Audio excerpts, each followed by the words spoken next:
Good evening everyone, welcome to Agricoach commandos. आज की class में हम लोग देखेंगे बैक्टीरियल न्यूट्रिशन। बैक्टीरिया की मैंने 3-4 क्लासेज और ली हैं, जिसमें मैंने बैक्टीरिया का जो बेसिक फंडामेंटल चैप्टर था वो पढ़ाया, बैक्टीरियल क्लासिफिकेशन पढ़ाया, बैक्टीरिया की डिजीजेस पढ़ाई।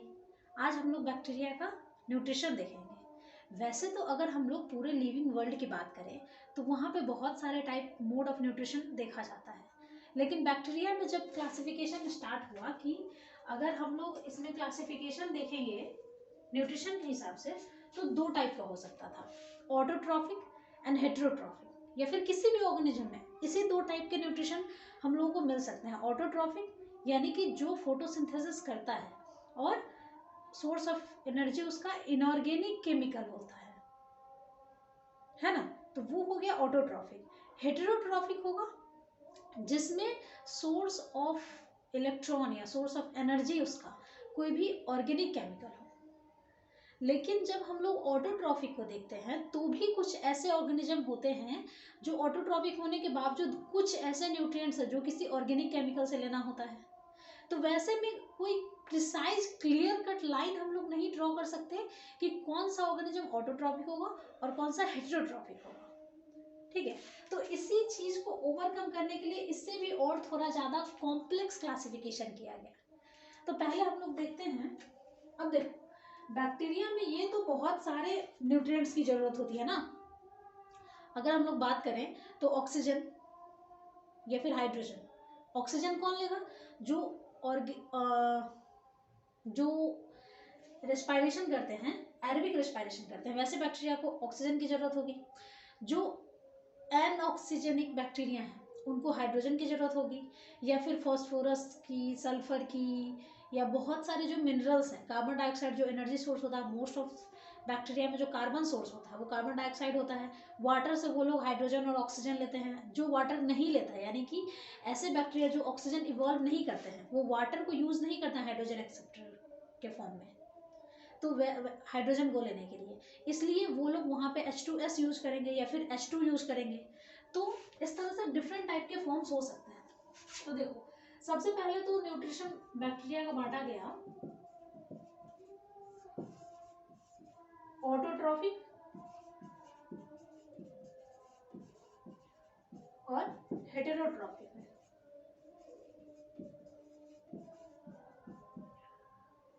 ऑटोट्रॉफिक था जो इंटायरली इनऑर्गेनिक कंपाउंड पर डिपेंड कर रहा था, लेकिन हेटेरोट्रॉफिक जो कि ऑर्गेनिक कंपाउंड पर डिपेंड कर रहा था अपने एनर्जी के लिए। ठीक है, लेकिन इसमें कोई क्लियर कट डिस्टिंक्शन नहीं था। बहुत सारे ऐसे ऑर्गेनिज्म थे जो ऑटोट्रॉफिक थे, लेकिन फिर भी कुछ कुछ एलिमेंट्स उनको ऑर्गेनिक सब्सटेंस से लेना पड़ता था। तो वैसे में हम लोग नहीं कह सकते कि ये स्ट्रिक्टली ऑटोट्रॉफिक है। और इसके बीच में भी बहुत सारा था जो ना तो कम्प्लीटली ऑटोट्रॉफिक था ना कम्प्लीटली हेटेरोट्रॉफिक था। तो उस सब कंफ्यूजन को दूर करने के लिए एक नया क्लासिफिकेशन लाया गया।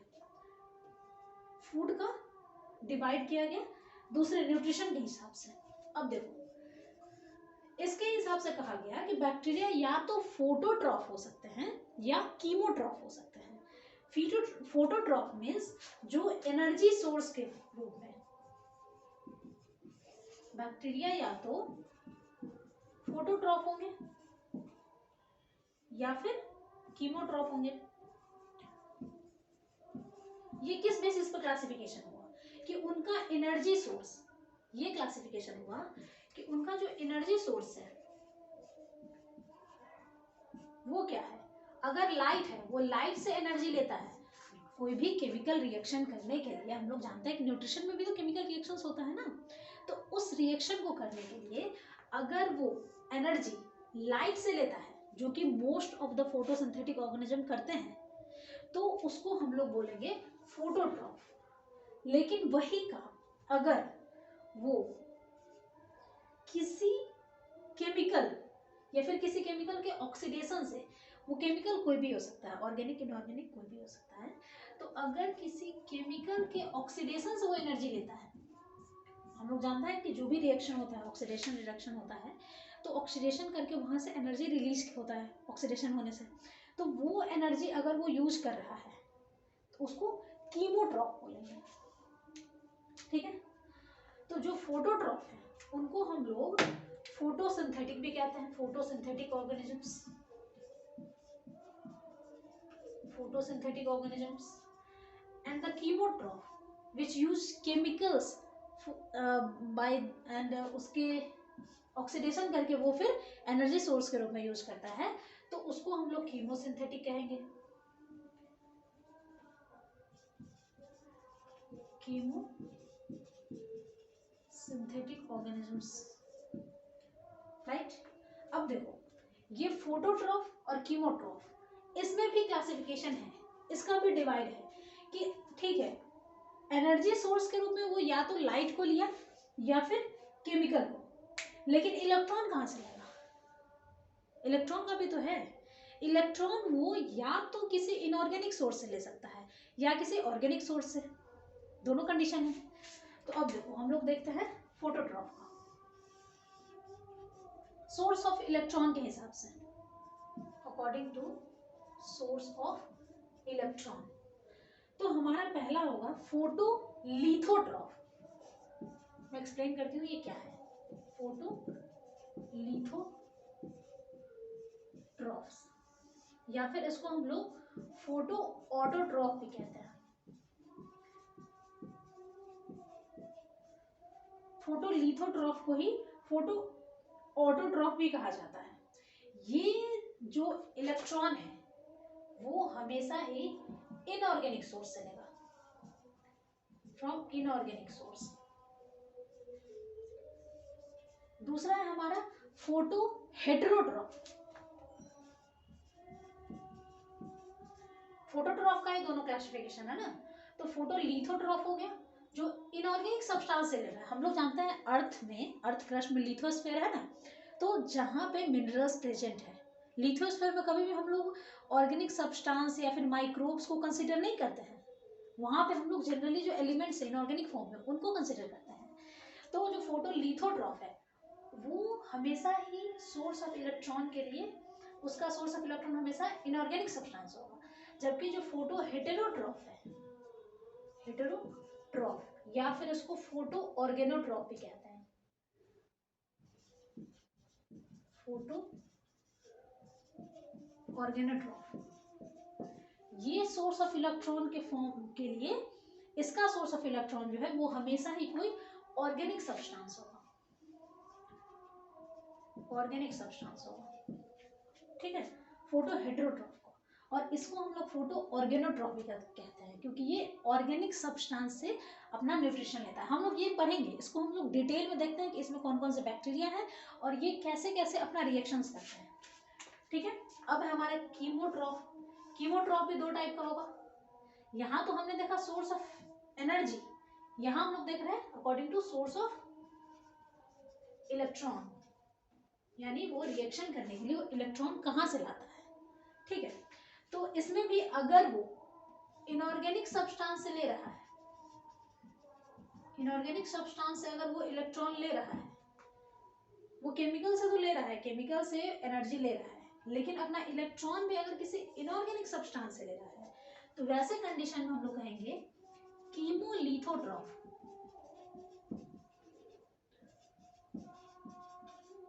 Okay. And if it takes its electron from any organic substance,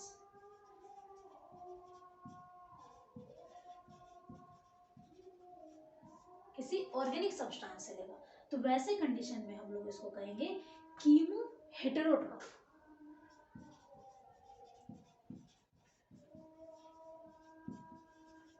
chemo heterotroph या फिर कीमो ऑर्गेनोट्रॉफ।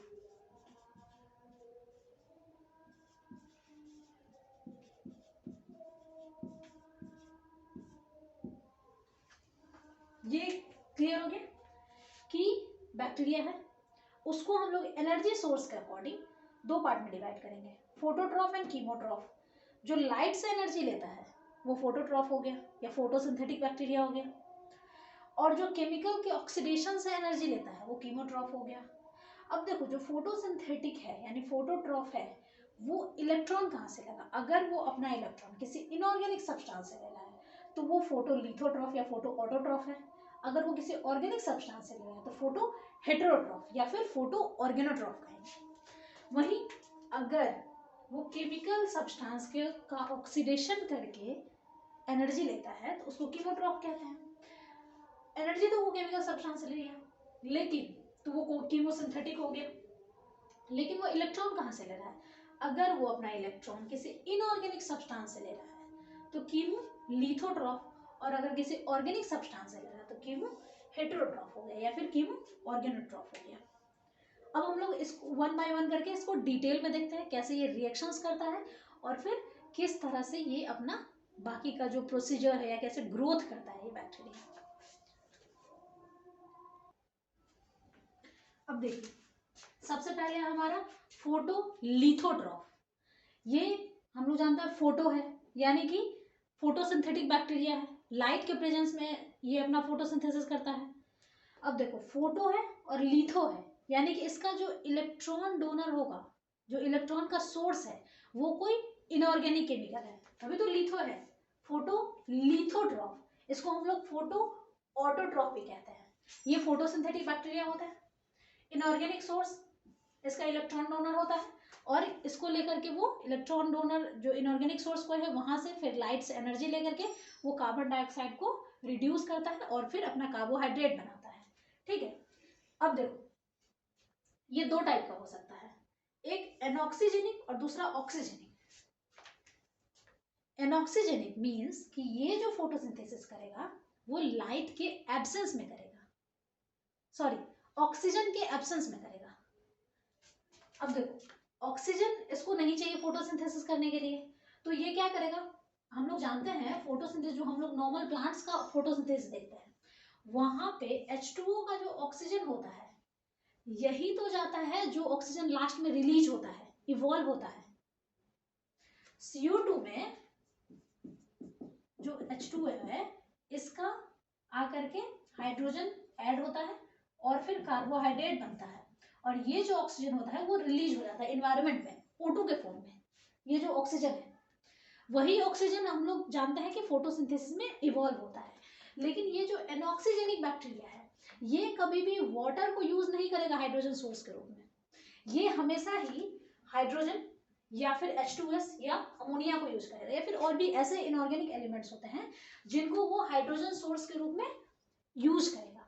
तो इस वजह से कभी भी ऐसे ऑर्गेनिजम्स में ऑक्सीजन इवॉल्व नहीं होगा, डोंट इवॉल्व ऑक्सीजन। अब देखो, अगर ये H2S को यूज कर रहा है, मोस्टली सबसे कॉमन है, जब हम लोग इवोल्यूशन पढ़ते हैं तो वहां पे हम लोग देखते हैं कि जो ग्रीन पर्पल सल्फर बैक्टीरिया था वो सब हमेशा H2S को यूज करता था, और इस वजह से उस टाइम इन्वायरमेंट भी रिड्यूस्ड इन्वायरमेंट था, है ना। जब अर्थ इनिशियल स्टेज में था, जब लाइफ का स्टार्ट हुआ था, जस्ट अभी ऑक्सीजन नहीं था अर्थ पे, जो भी था उसको हाइड्रोजन कंज्यूम करके, उस टाइम में हाइड्रोजन बहुत रिएक्टिव था क्योंकि उस टाइम जो हाइड्रोजन था वो नेसेंट फॉर्म में था, तो नेसेंट हाइड्रोजन तो वैसे ही बहुत एक्टिव होता है, तो वो सारे ऑक्सीजन को ट्रैप करके वाटर बना लिया। ओके, अब वो वाटर तो पूरा जो ओशंस है वहां पे जमा हो गए, वो ओशंस में जो बैक्टीरिया सबसे पहले इवॉल्व हुआ, वो सारे बैक्टीरिया, ये कहा जाता है कि ये सबसे फर्स्ट फोटोसिंथेटिक ऑर्गेनिज्म था, फर्स्ट फोटोसिंथेटिक ऑर्गेनिज्म था। ठीक है, इससे पहले जो भी थे वो कीमोसिंथेटिक थे, वो फोटोसिंथेसिस नहीं कर सकते, वो लाइट को यूज नहीं कर रहे थे, ये लाइट को यूज कर रहे थे एनर्जी के लिए, और इलेक्ट्रॉन के लिए या हाइड्रोजन के लिए हमेशा किसी इनऑर्गेनिक सोर्स को, मोस्ट प्रोबेबली H2S को यूज करते थे, और इसलिए H2S को यूज कर रहे तो वाटर को ये रिलीज कर, वाटर को यूज कर नहीं रहे तो फिर ऑक्सीजन आएगा कहाँ से? तो जो यहाँ पे ये जो सल्फर है वो एलिमेंटल सल्फर के फॉर्म में प्रोड्यूस होता था, वो या तो ऐसे ओशन में, ओशन का बेस जो होता है वहां पे जमा होता था या बैक्टीरिया के बॉडी में। ठीक है, अब देखो इसका रिएक्शन क्या है, कार्बन डाइऑक्साइड है, हाइड्रोजन सल्फाइड है, ये दोनों अगर लाइट के प्रेजेंस में रिएक्शन करेगा तो कार्बोहाइड्रेट बनाएगा, और फिर ये सल्फर जो एलिमेंटल सल्फर प्रोड्यूस हो रहा है और वाटर बनाएगा, तो वाटर तो ऐसे भी ओशन में था, तो था ही। तो पहले इसीलिए हम लोग जानते हैं कि पहले जब ग्रीन सल्फर बैक्टीरिया और पर्पल सल्फर बैक्टीरिया का जमाना था, उस टाइम में अर्थ का एनवायरनमेंट रिड्यूसिंग था, अर्थ पे ऑक्सीजन नहीं था। इसके बाद जब ऑक्सीजनिक बैक्टीरिया है, यानी कि जब साइनोबैक्टीरिया का इवोल्यूशन हुआ, उस टाइम में जाकर के ये साइनोबैक्टीरिया सबसे पहले बैक्टीरिया थे जो वाटर को यूज किए। अब देखो H2S तो लिमिटेड होगा ना, अगर ओशन में बात करें या किसी पर्टिकुलर जगह पे, ओशन में तो हो रहा था ये सब, तो ओशन में भी अब बैक्टीरिया पूरे ओशन में तो नहीं घूम रहा होगा ना, किसी एक जगह पे, तो वहां पे H2S तो लिमिटेड होगा। लेकिन जब ओशन में है तो वाटर वहां लिमिटेड नहीं होगा। तो अब देखो ओशन जब लिमिटेड रहा होगा तो उन्होंने कहा होगा कि ओशन को हम लोग H2S को कैसे यूज करेंगे ओशन में से, तो उन्होंने कहा कि चलो वाटर को यूज कर सकते हैं, यहाँ भी तो हाइड्रोजन है। लेकिन जब सबसे पहले उन्होंने वाटर का यूज किया होगा, तो देखो ये इसका ब्रेकडाउन हुआ होगा। हम लोग जानते हैं फोटोलिसिस ऑफ वाटर, जैसे कि हम लोग प्लांट्स के फोटोसिंथेसिस में देखते हैं, तो वहां पे ये H2 बना होगा और ऑक्सीजन नेसेंट फॉर्म में। अब हम लोग ये जानते हैं कि ये जो नेसेंट फॉर्म का ऑक्सीजन होता है वो बहुत ही ज्यादा रिएक्टिव होता है। ओके, अब इतना ज्यादा रिएक्टिव ऑक्सीजन था, तो जिस भी बैक्टीरिया के बॉडी में ये ऑक्सीजन होता था, वो बैक्टीरिया को ऑक्सीडाइज कर देता था। उसके जो ऑर्गन्स हैं और ऑर्गेनल्स हैं, सेल का जो भी सेल कंपोनेंट है, उसको ये ऑक्सीजन ऑक्सीडाइज कर दे रहा था। अब ये जब ऑक्सीडाइज कर देगा तो बैक्टीरिया मर जाएगा। तो फिर लगा कि नहीं, अरे हम लोग गलत कंपाउंड को यूज कर रहे हैं हाइड्रोजन सोर्स के फॉर्म में। अब ये भी चांस था कि अगर हम लोग H2S को यूज करते रहे तो एक दिन H2S खत्म, फिर लाइफ खत्म, तो क्या करें। तो ऐसा बहुत बार होते होते देखो, कहा जाता है ना कि जितना भी इवोल्यूशन हुआ होगा वो सारा किसी ना किसी जरूरत के लिए हुआ होगा। तो अब उसके पास दो ही रास्ता था, या तो H2S को यूज करे, एक दिन H2S खत्म, फिर लाइफ खत्म, या हो सकता है ऐसा सिचुएशन आ भी गया होगा जब H2S बहुत ही लिमिटेड अमाउंट में पाया जाता होगा, तो उन्होंने वाटर को यूज किया। वाटर में प्रॉब्लम था कि यहाँ पे ऑक्सीजन था जो कि नेसेंट फॉर्म में इवॉल्व होता था। अब ये नेसेंट फॉर्म का ऑक्सीजन क्या क्या पॉसिबल था कि ऐसे दो ऑक्सीजन मिल जाएं और फिर O2 बना लें। ये तो इजी वे है, लेकिन ये इसको O2 बनाएगा कौन, है ना, कौन बनाएगा। तो इसके लिए आया, हम लोग जानते हैं निफ जीन, लेग हीमोग्लोबिन का जो जीन था, हीमोग्लोबिन, जो लेग हीमोग्लोबिन था, उसी के पास ये कैपेसिटी था कि वो दो ऑक्सीजन को, दो नेसेंट ऑक्सीजन को मिला करके एक O2 मॉलिक्यूल बना दे, और फिर जब O2 बन गया तो फिर कोई प्रॉब्लम ही नहीं है। ओके, तो देखो इसके लिए इवॉल्व हुआ लेग हीमोग्लोबिन, और हम लोग जानते हैं कि लेग हीमोग्लोबिन जो पिंक कलर का होता है वही ये चीज सॉल्व कर सकता है। ठीक है, तो ये साइनोबैक्टीरिया बना। तो ये कहा जाता है कि पहले ग्रीन सल्फर बैक्टीरिया और पर्पल सल्फर बैक्टीरिया का इवोल्यूशन हुआ होगा, उसके बाद साइनोबैक्टीरिया का। सबसे पहला फर्स्ट फोटोसिंथेटिक ऑर्गेनिजम्स कौन हुए होंगे, ग्रीन सल्फर बैक्टीरिया। ये सब देखो असर्शन रीजन में ऐसे क्वेश्चंस आ सकते हैं। फर्स्ट फोटोसिंथेटिक ऑर्गेनिज्म कौन हुए होंगे, green sulphur bacteria. First oxygenic photosynthetic organism cyanobacteria, फिर ब्लू ग्रीन अल्गी। आज भी हम लोग जानते हैं कि हमारे जो जितने भी ओशंस हैं उन सारे ओशन में अप टू 40% ऑक्सीजन का इवॉल्व, जितना भी इन्वायरमेंट में ऑक्सीजन है उसका 40% ऑक्सीजन का इवोल्यूशन साइनोबैक्टीरिया करते हैं, जो कि ओशियन से करते हैं। ओके, तो कहीं कभी कभी हम लोगों को ये भी मिलता है, कहीं कहीं हम लोग देखते हैं कि ओशियन को अर्थ का लंग्स कहा गया। अब देखो ये बहुत लोगों को आ रहा होगा कि अमेजन फॉरेस्ट को या अमेजन रेन फॉरेस्ट जो है उसको हम लोग, ट्रॉपिकल रेन फॉरेस्ट को हम लोग कहते हैं कि अर्थ का लंग, लेकिन ये फिर लंग्स फिर ऑक्सीजन ओशियन को कैसे कह रहे हैं। देखो अगर हम लोग एज ए टेरेस्ट्रियल रीजन की बात करें तो सबसे ज़्यादा ऑक्सीजन इवॉल्व करता है टेम्परेट रेन फॉरेस्ट, ठीक है, जिसमें सबसे मेजर है अमेजन रेन फॉरेस्ट। लेकिन अगर हम लोग वाटर की बात करें, वाटर बॉडी को इंक्लूड करें, तो फिर साइनोबैक्टीरिया की वजह से 40% ऑक्सीजन इवॉल्व होता है। टेम्परेट अमेजन रेन फॉरेस्ट जो है वहाँ से 20% ऑक्सीजन इवॉल्व होता है और 40% यहाँ से होता है, ठीक है। तो प्लांट्स के कंपैरिजन में ये ज़्यादा ऑक्सीजन इवॉल्व कर रहा है। अगर हम लोग अमेजन रेन फॉरेस्ट का बात करें तो वहाँ से ऐसे तो 40 हो गया, बाकी 60% अर्थ के जितने भी प्लांट्स हैं उन सब से होता है, ठीक है। तो इसलिए हम लोग ओशन को भी कभी कभी अर्थ का लंग्स कहते हैं, क्योंकि वो हम लोगों को ऑक्सीजन प्रोवाइड करता है। अब देखो इसमें तो हम लोग देख लिए, यहाँ पे CO2 है और H2 है, वाटर को यूज कर रहा है हाइड्रोजन सोर्स के फॉर्म में। फिर इसने ये बनाया कार्बोहाइड्रेट, इसको हम लोग इक्वेट कर लेंगे, इसको इक्वेशन को बैलेंस कर लेंगे। और फिर ऑक्सीजन इवॉल्व हो रहा है, ये ऑक्सीजन O2 के फॉर्म में नहीं इवॉल्व हुआ होगा, ये नेसेंट ऑक्सीजन के फॉर्म में इवॉल्व हुआ होगा, ठीक है। उसके पास लेड हीमोग्लोबिन रहा होगा जो कि दोनों ऑक्सीजन को, दोनों नेसेंट ऑक्सीजन को बाइंड करके O2 बनाएगा, ठीक है। ये हो गया फोटो लिथोट्रॉफ। अब हम लोग देखते हैं फोटो हेटेरोट्रॉफ। अब हम लोग देखते हैं फोटो हेटेरोट्रॉफ। फोटो ऑटोट्रॉफ हमने फोटो लिथोट्रॉफ हमने देख लिया है, फोटो लिथो या फोटो ऑटो भी बोलते हैं। अब हमारा फोटो हेटेरो या फोटो ऑर्गेनोट्रॉफ। देखो वहां पे फोटोसिंथेटिक बैक्टीरिया था और वो लाइट के प्रेजेंस में किसी इनऑर्गेनिक सब्सटेंस से इलेक्ट्रॉन ले रहा था। वो इनऑर्गेनिक सब्सटेंस अगर हाइड्रोजन या H2S था तो वो एन ऑक्सीजनिक बैक्टीरिया था, अगर वो वाटर से ले रहा था तो ऑक्सीजनिक था, यानी कि जो ऑक्सीजन इवॉल्व करता था। लेकिन जो फोटो हेटेरोट्रॉफ है ये ऑर्गेनिक सोर्स से अपना इलेक्ट्रॉन लेता है, इसका इलेक्ट्रॉन डोनर कोई इनऑर्गेनिक सोर्स है, ये वाटर तो नहीं है तो ये भी ऑक्सीजन इवॉल्व नहीं करेगा, ठीक है।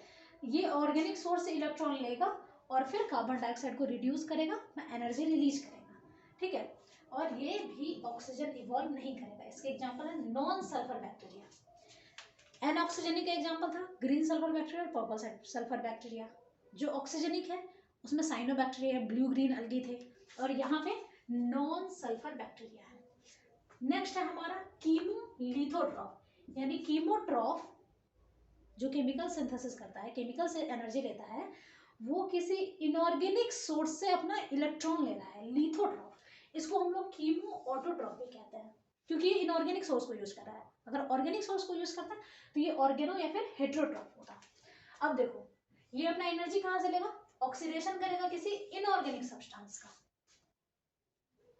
कीमो है तो किसी इनऑर्गेनिक सब्सटेंस का ऑक्सीडेशन करके उससे एनर्जी लेगा और इलेक्ट्रॉन मिलेगा। और इस प्रोसेस में ये जो ऑक्सीडेशन रिडक्शन रिएक्शन कर रहा होता है तो जो हाइड्रोजन और इलेक्ट्रॉन होता है वो हमेशा ही एक कंपाउंड से दूसरे कंपाउंड में ट्रांसफर होता है और इसी फॉर्म में एनर्जी का ट्रांसफर होता है। अब देखो ये जो एनर्जी एक जगह से दूसरी जगह ट्रांसफर हुआ है ये हमेशा ATP के फॉर्म में होता है। अब एक जगह कोई भी कंपाउंड ब्रेक हुआ, वहां से हम लोग जानते हैं कि वो ब्रेक होने से एनर्जी रिलीज होगा, जो केमिकल बॉन्ड टूटेगा तो उसके बाद वो एनर्जी ATP कंज्यूम करेगा, यानी कि ADP एनर्जी लेकर के एक और फॉस्फोरस जोड़ करके ATP बनाएगा, वो ATP फिर किसी दूसरे कंपाउंड के पास जाएगा। इस तरह से उसका जो एनर्जी डिमांड, ग्रोथ के लिए जो उसको एनर्जी चाहिए वो वहां से लेता है और फिर वो अपना लाइफ साइकिल कंप्लीट करता है। अब देखो इसके एग्जाम्पल क्या क्या है, हाइड्रोजन बैक्टीरिया, जो जितने भी हाइड्रोजन बैक्टीरिया या फिर nitrifying bacteria, colourless sulphur bacteria, non sulphur bacteria, यहाँ कलरलेस सल्फर बैक्टीरिया है, और आयरन बैक्टीरिया। आयरन बैक्टीरिया के बारे में हम लोग पढ़े भी हैं, क्लैवीबैक्टर और गैलियोनेला, जो हम लोग पढ़ रहे थे स्टार्टिंग से।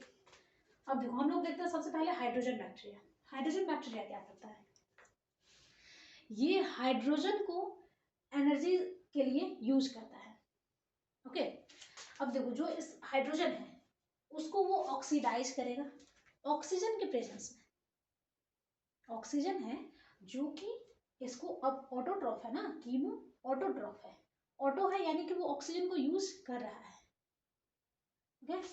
अब देखो ये ऑक्सीजन के प्रेजेंस में हाइड्रोजन को ऑक्सीडाइज करेगा।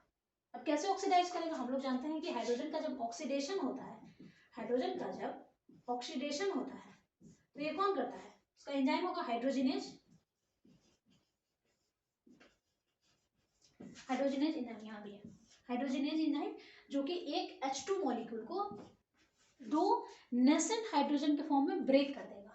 अब जो दो नेसेंट हाइड्रोजन है वो तो एक्टिव हो गए तो वो किसी भी रिएक्शन में पार्ट कर सकते हैं, और वही जो देखो यहाँ पे ये H2 है, इस H2 को वो 2 हाइड्रोजन के फॉर्म में ब्रेक करेगा और फिर ऐसे रिएक्शन करके वो वाटर बनाएगा और एनर्जी रिलीज करेगा। इस जो बॉन्ड का, केमिकल बॉन्ड का ब्रेकडाउन या फिर एडिंग होता है, वो जो बनता है या फिर उसका ब्रेकडाउन होता है, उसमें हम लोग जानते हैं कि बहुत सारा केमिकल एनर्जी कंज्यूम होता है और रिलीज होता है, और उसी एनर्जी को यूज करता है वो अपना लाइफ साइकिल कंप्लीट करने के लिए। इसके एग्जांपल है हाइड्रोजनोमोनास और अल्कलीजेंस। हम लोग जानते हैं अल्कलीजेंस जो है ये बहुत ही एक्सट्रीम इन्वायरमेंट में रहते हैं। ठीक है, अब देखो, अब हमारा नेक्स्ट है नाइट्रीफाइंग बैक्टीरिया।